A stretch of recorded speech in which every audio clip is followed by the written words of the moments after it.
Ready? Go. Set. Go. All right. Welcome back to another episode of I'm New to This, the podcast, where I talk to you guys about my journey through motherhood. This is episode 6, and we'll be talking about humidifiers this week. Before I get into humidifiers, though, let me do my weekly recap. This week hasn't been a lot. Aiden did have speech, of course.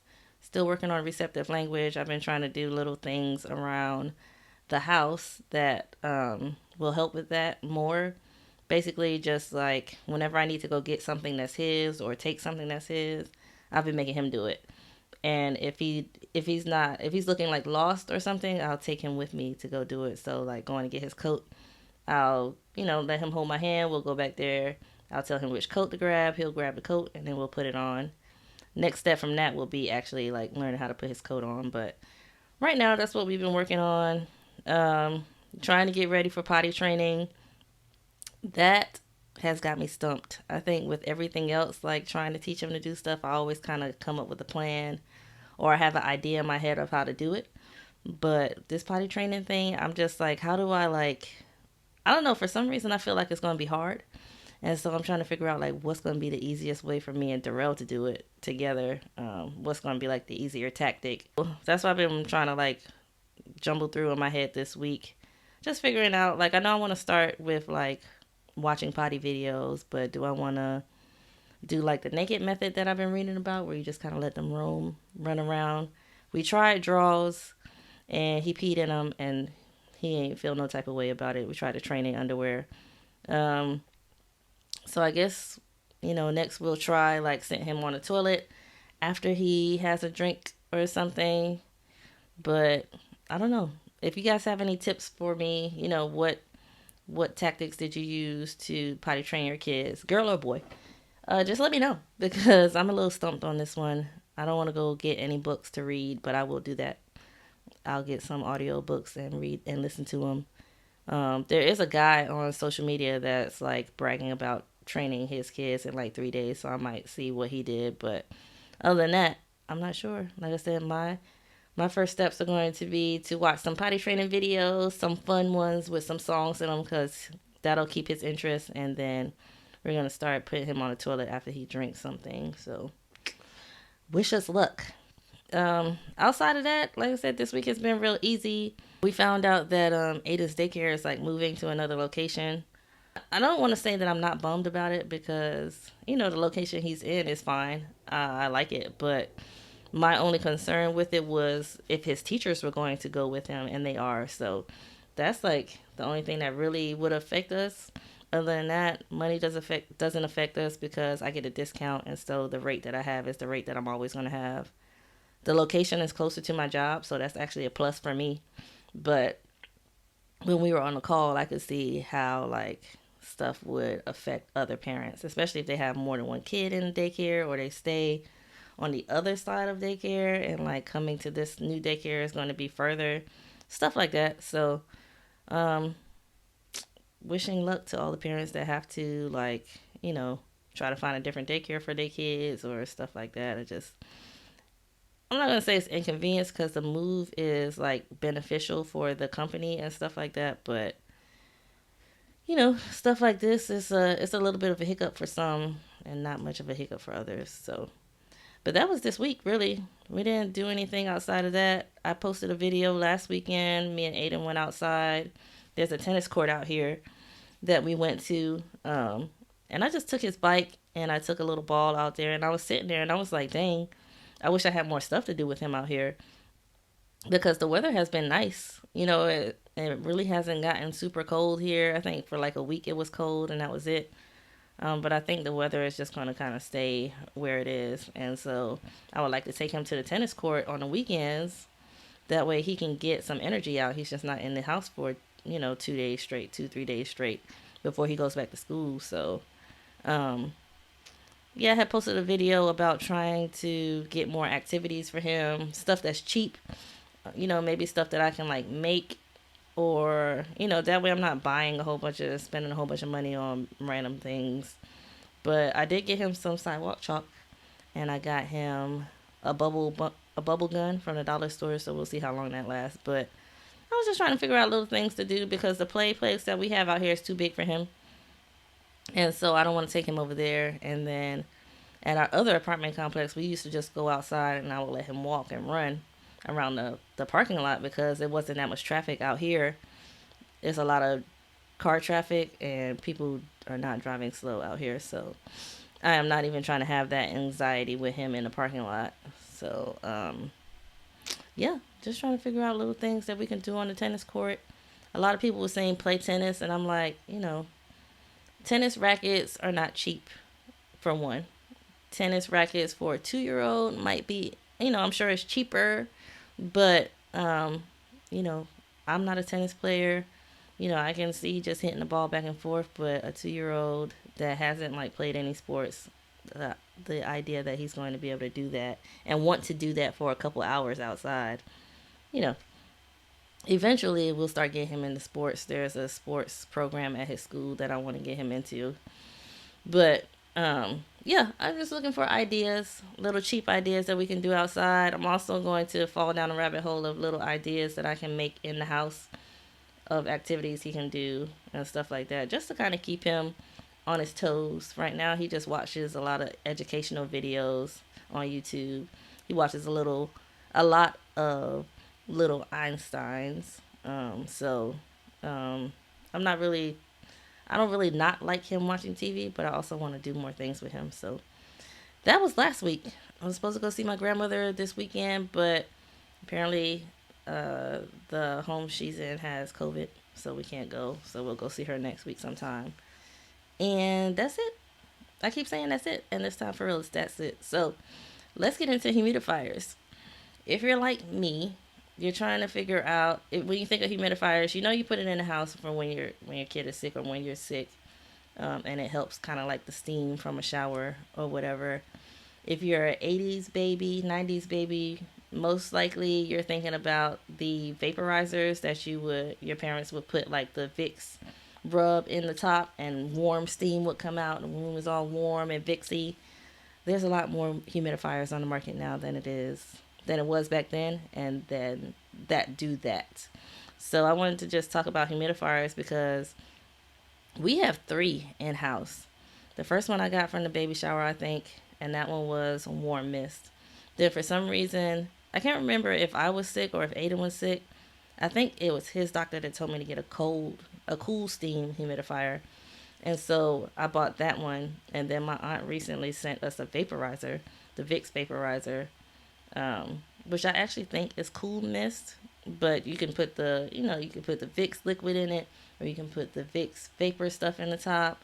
You can put the little Vicks pad in there. So that the room is, you're also breathing in the Vicks Vapor Rub stuff with the mist. So I was trying to figure out why I have so many vaporizers or humidifiers in the house and exactly what they do, when I should use which one, because I know that warm mist humidifiers have been on the market longer, but why did they even come up with a cool mist one? And when should I use a warm one? When should I use a cold one? So that's what I'm here to tell you guys. I did the research. I actually have recorded this podcast before, and it was not feeling like me. I felt like I was just reading out facts, so I wanted to go and do it again, which is why it's coming out later. We're going to get it together. So let's get into humidifiers. Like I said, we have 3 in home: warm mist, a vaporizer, and cool mist. Vaporizers, actually, I didn't know this, but they come in different sizes. The ones that we usually have in the house are the small ones. Those are called portables or personal humidifiers. They're usually made for like a room, a small room, not necessarily a living room or something, but like a bedroom or a bathroom. They have humidifiers that are big enough, they're like on wheels and you can roll them around, and they will like humidify the whole house. And I meant to research and figure out like what type of climate, like I guess like Texas or Florida, desert areas where the air is just dry all the time, like in the summer and the winter time, because most of the time the air is only dry or it's drier in the winter. But all that to say, they have humidifiers that will humidify the whole house. And then they have humidifiers that you can also like attach to your AC unit or attach to like the HVAC. And will humidify the whole home that way also. I had no idea. But the reason that you would get a humidifier is basically to add moisture to the air. That's all they really do.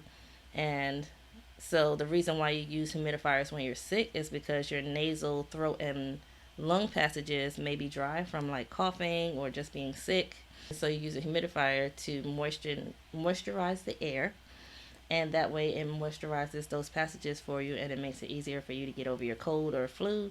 It makes it easier for you to breathe, and it makes it easier for you to like with a warm mist humidifier, it's going to break up the mucus, so it'll make it easier for you to pass the mucus, cough it up, or whatever. So that's the reason that you get a humidifier when you're sick.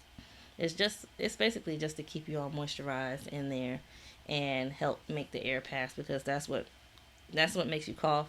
That makes it hard for you to like get rid of your germs and stuff like that. It's just when you're all dry in that nose, throat, and lung area.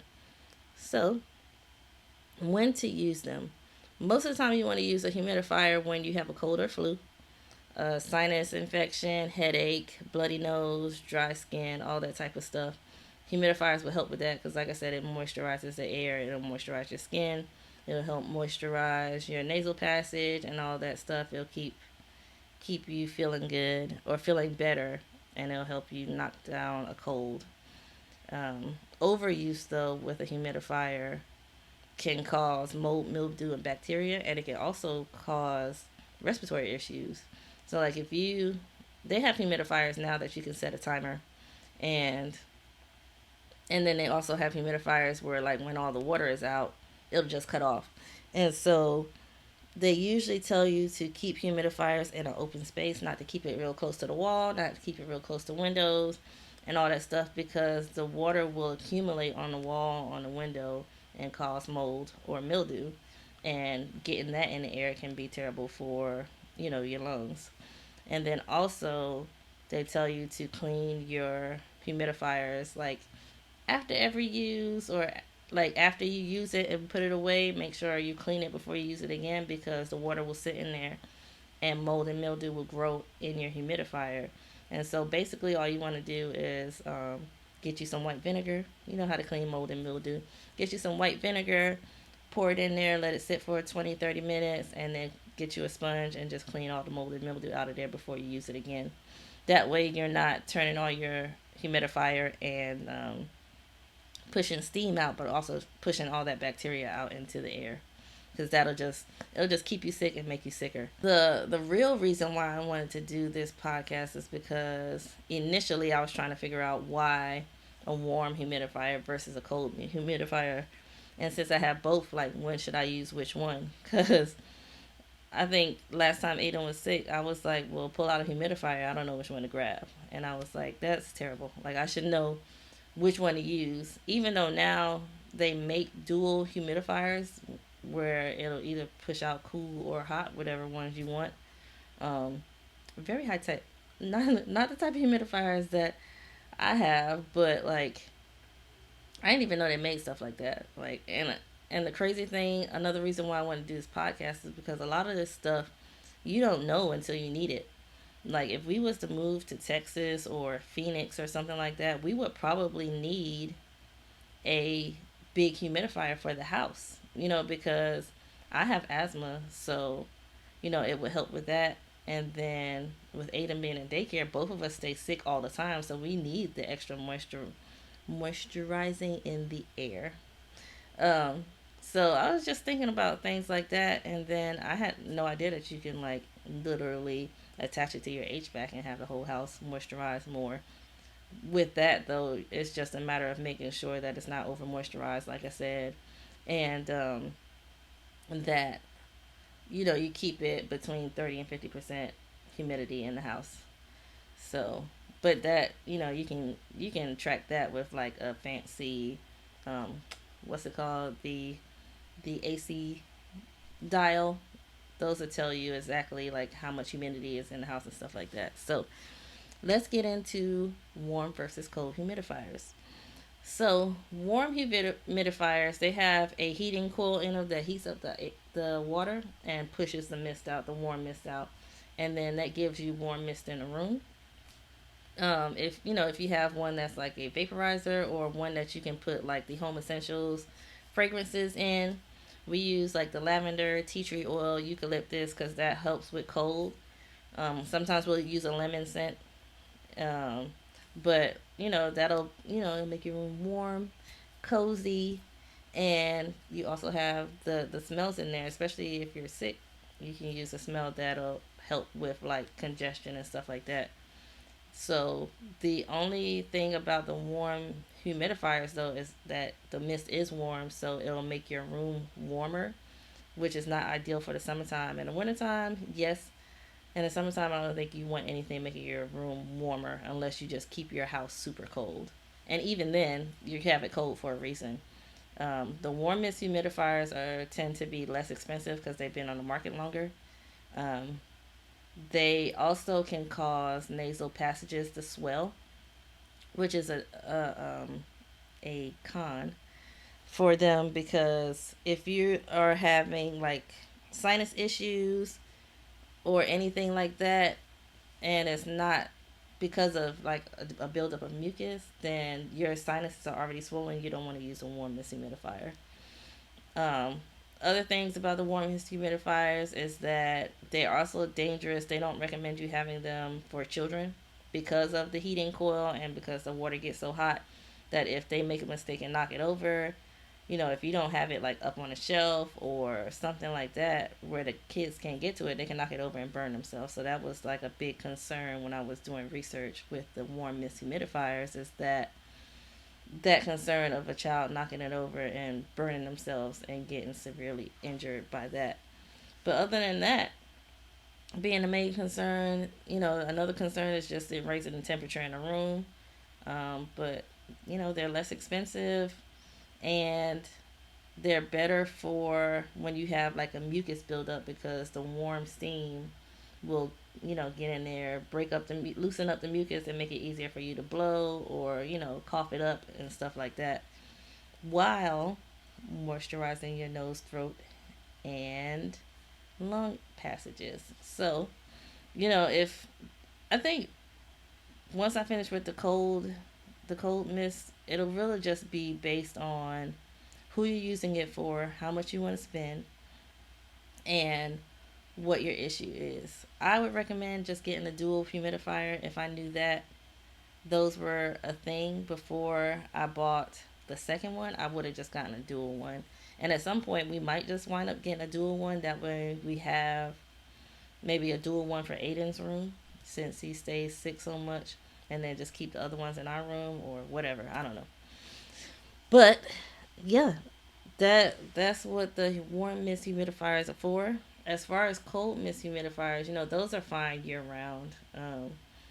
They don't necessarily drop the temperature in a room the way a warm mist would raise one, but they do pump out cool mist.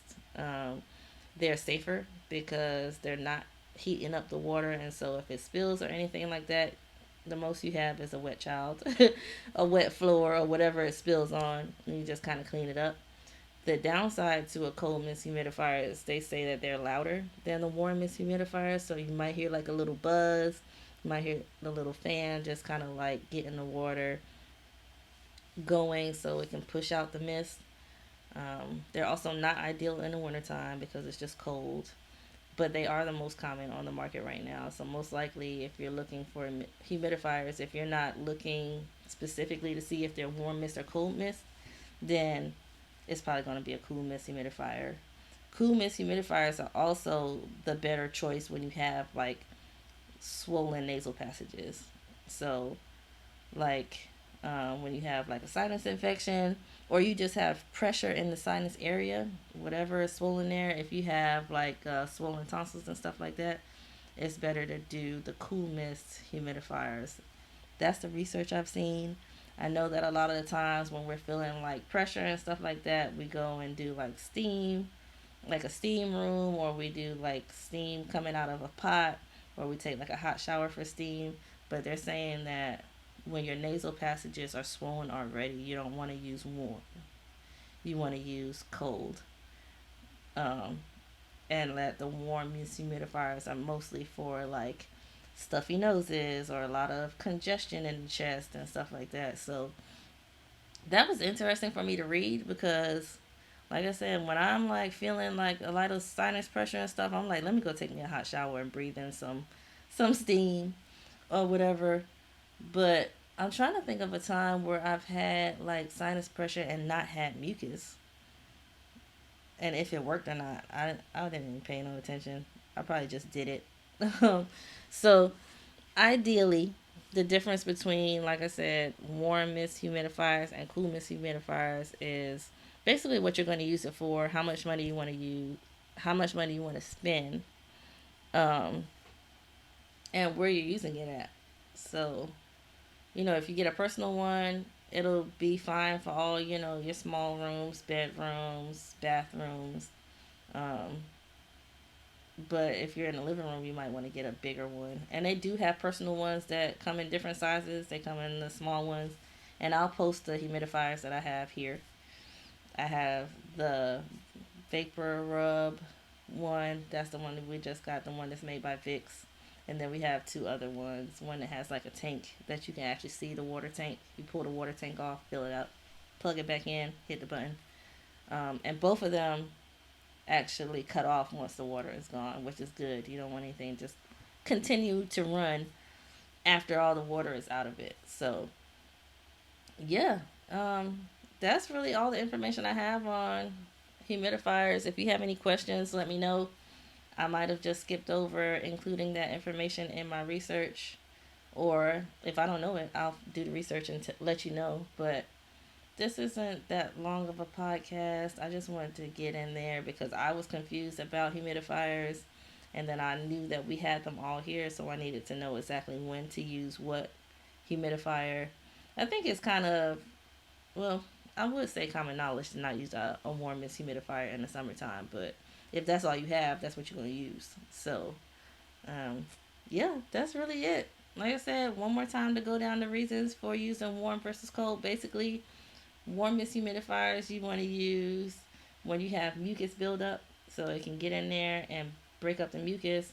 It's good to use them at nighttime while you're sleeping, while your body's at rest, because you're just breathing normally, or trying to breathe normally, basically, and it's getting in there and breaking up the mucus. And um, you either wake up with your nose running, or you wake up breathing a little bit better and realize that the mucus is rattling around, which means it's rolling around, and you can like cough it up if you're an adult.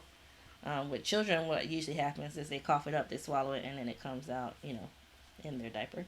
But um, yeah, and then cool mist you want to use when you're having like swollen nasal passages, or I would say also like when your throat is feeling a little congested and stuff like that. So um, yeah, that's really all I have.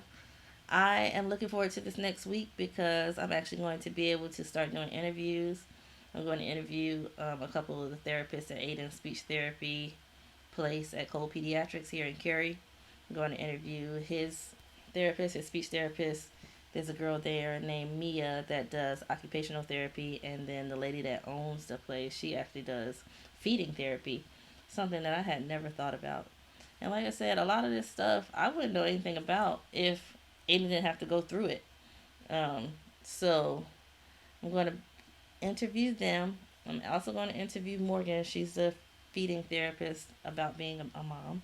So I'm pretty excited. I have to like sit this week and come up with some questions and stuff for them, like just some talking points. That way I'm not just kind of rambling or they're rambling or whatever. So wish me luck on my interviews. Next week's topic, send me some topics, because I do have a long list of topics, but it's really just trying to like make sure I'm putting out topics that are relevant to the time. So like I did RSV because it's RSV season. I did daycare because they're expensive. We had kept getting sick, so I wanted to do daycares because it's like, let me explain the pros and cons. That way, if you're sitting at home with your child that's not in daycare, you'll know what they're missing out on both sides of it. So, yeah, I'm just trying to make sure I'm doing like episodes that are relevant to like the time that I'm putting them out. I'm not sure if the interviews are going to be actual episodes or I'm going to make those like a different um, series in themselves. Like it is going to be a series, but also like if I'm going to use those as episodes for the week or they'll just be bonus. So I'm not sure. Stay tuned. But check us out on Instagram and TikTok at Aiden Terrell, AYDENTAREL. Um, and give us a follow, like, comment, tell a friend about the podcast, tell a friend about the Instagram and TikTok. That's usually where I put like videos that have to do with the podcast, videos of Aiden. That's where you can see like visuals of RSV. You can see Aiden's first day of daycare picture, and I'll post the pros and cons, not the pros and cons, the warm versus cold mist side by side on there, and I'll post like pictures of the humidifiers that I have at home. I don't really know what the best humidifier is to get on the market. I think that really just depends on what you're looking for. You know, me, it's always about budget, and it's about budget, but it's also about getting what I need out of what it is. And so when I bought my two, I bought something. I think it might have been like $40 or whatever. So, but that was also before I knew about warm versus cold mist. So, who knows what I would buy now? Anyway, that is the end of this podcast. Check us out. We're at 42 subs. Dang. We're at 42 subs. Trying to get to 50. And then our next goal will probably be 100. Share. If you see us on here, share us out.